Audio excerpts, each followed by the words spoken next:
Welcome. In front of me I have DOOGEE S96 Pro, and today I will show you how you can adjust notification bar icons.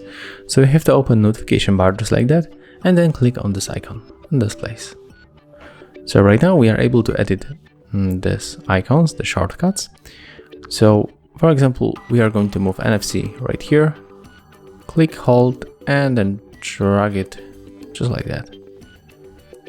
If you want to get rid of the sound, click it and then drag it to the bottom. As you can see, it's very simple. All you have to do, click, hold, and then drag it to the place that you want to get it.